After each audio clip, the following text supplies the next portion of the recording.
Jackie. With Encore Real Estate, your local realtors, also known as your contract specialists, snack providers, Uber drivers, and most importantly, emergency TP girls. We've all been there in that vacant house, right? That's a good one. We all have TP in our cars. We do. Realtor secret. Video 2? Video 2. So this is video 2 in our Homebuying 101 series, also known as the house hunt. Best one. It is the best one. So you're probably all excited when you're at this phase because you are now house shopping. So I always suggest to my buyers to generate a list of everything you want in your dream home. So they'll come back and they'll have, this is what I want in my house, and I'll take this list and then I'm going to have a nice, little reality checks conversation with them, because if you can find everything on this piece of paper in your dream house, congratulations, you'd be the first person I've met on the planet to find everything that they wanted in a house, unless you were a billionaire, of course. It doesn't really matter the budget. It's all things that people want, and everyone has to make a compromise at some point. Do you realize that? So if I was let's role play for a minute, and if I was a buyer and I presented this list to my realtor, Sarah's going to tell me to do what? I'm going to tell you to take a look at that list and figure out what are your must-haves. I want you to circle your must-haves, and then I want you to underline your wants. Because understand, nobody gets everything that they want in a house. Everybody has to make some type of compromise. And I'm going to give you a little example that both Jackie and I can relate to. So when I was house hunting for our house, number one on my must-have was a pool. You want to know what I bought? A house without a pool. But you want to know what the house that I bought did. It had a beautiful backyard with room for a pool. So when you're thinking about your must-haves and your wants, think about changing that up a little bit. And when you're looking at a house, ask yourself, can I make this house have my must-have with a few modifications, or maybe adding something or changing something? Maybe I need to make a fourth bedroom into an office or something like that. So that's something to really think about if the house that you're looking at can make a few changes and have all of your must-haves. Right. My example of the pool was number one on my list when I moved down here from New Jersey. But the house that my husband and I were going to put an offer on first, it was so cheap that we could pay for a pool at the time to be installed and still be under budget of what we wanted to spend. So the pool we wanted, the house that we wanted did not have a pool at first either. So we recommend circling what you need and underlining what you want. And as to square footage, Sarah, what do we recommend? So what I tell people is take a look at the house that you're in now, or space you're in now, apartment, whatever it is, and see how many square feet it is.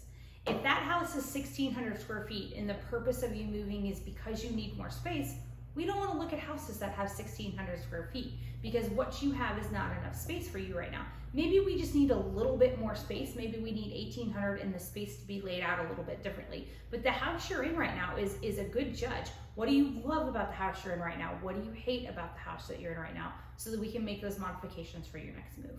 Absolutely.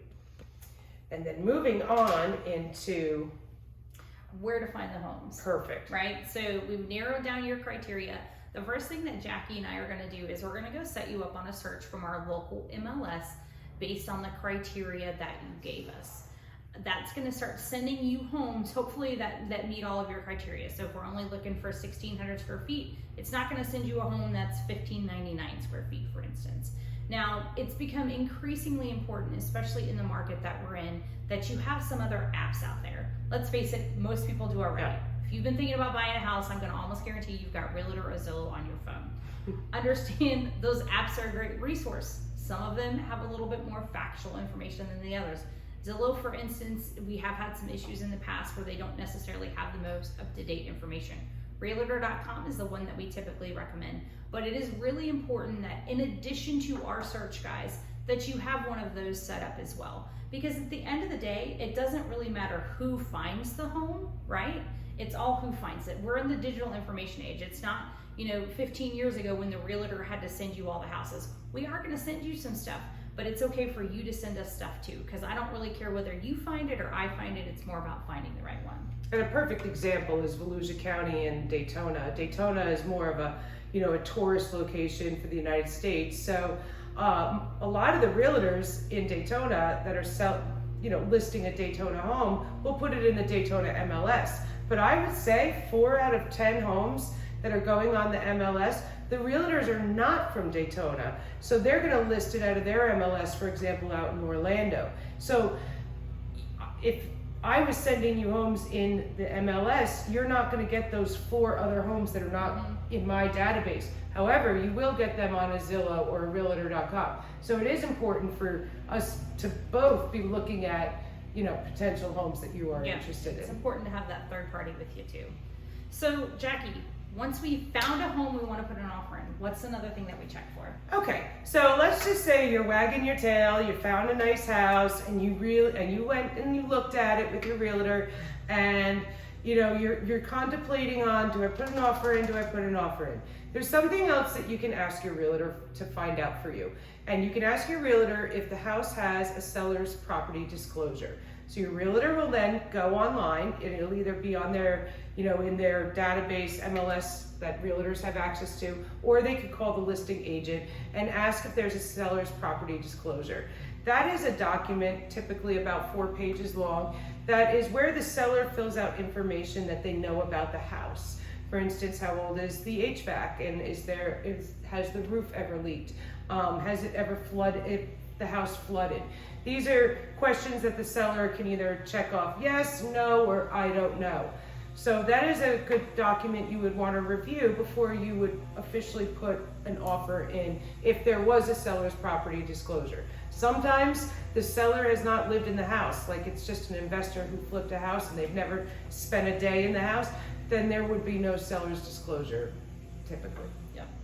So last but not least, we want to go over a couple rules for the road, both to protect us as realtors and so we can represent you as a buyer, and also to help protect you. So the first one, if you guys want to go to an open house, that's completely okay. Just please let the realtor that's hosting the open house know that you're working with us, and then if you want to schedule a separate viewing, we can do that for you. Absolutely. Number 2, we're going to talk model homes, because if you're in Florida, you know that we have a lot of them. If you guys want to go visit model homes, please do us a favor and let us know which ones you'd like to go visit. Ideally, we will accompany you to the first time that you visit it.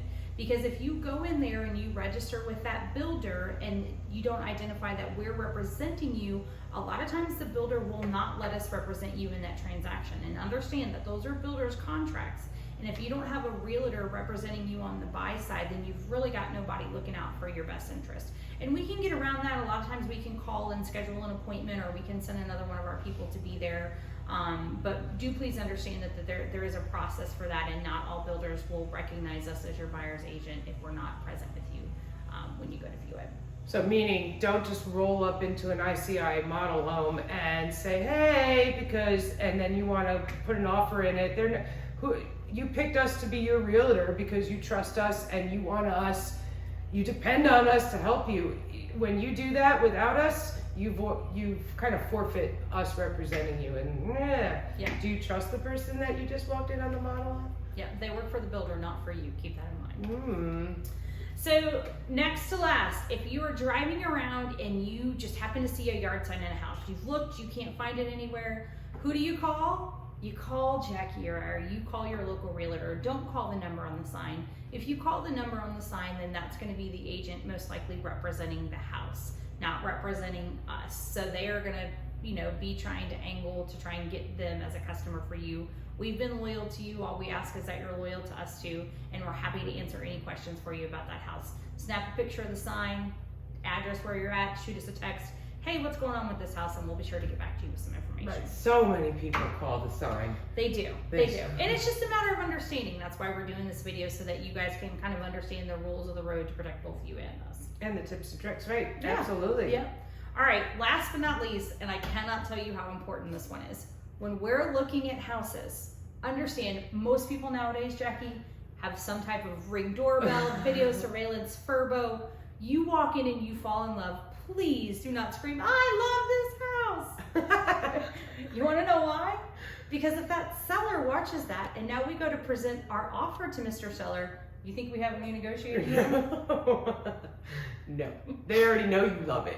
It's like playing at a poker game with your cards on the table. Right? Or the opposite, Sarah, and they have the surveillance going on and you walk in and you're like, oh my God, and you make fun of the house, but yet at some point you're like, well, I could fix it up, and then you put an offer on it. Do you think they're going to accept your offer when you just bash their house? And think about that. So always keep your comments and save them for the driveway or street. Yes, and outside of any hearing range of any possible video surveillance. I've seen it all. I've seen cell phones laying on the counter and you know they're listening to you. Like, ideally they should disclose that, but in today's world, I just tell everybody, please assume you're being recorded because, Right.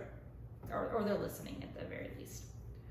So those are our tips, tricks, secrets for you for the house hunting process. And if you have any questions, please give us a call about a specific need. Sarah and I are always willing to help you. Yep. All right. On to the next. On to the next.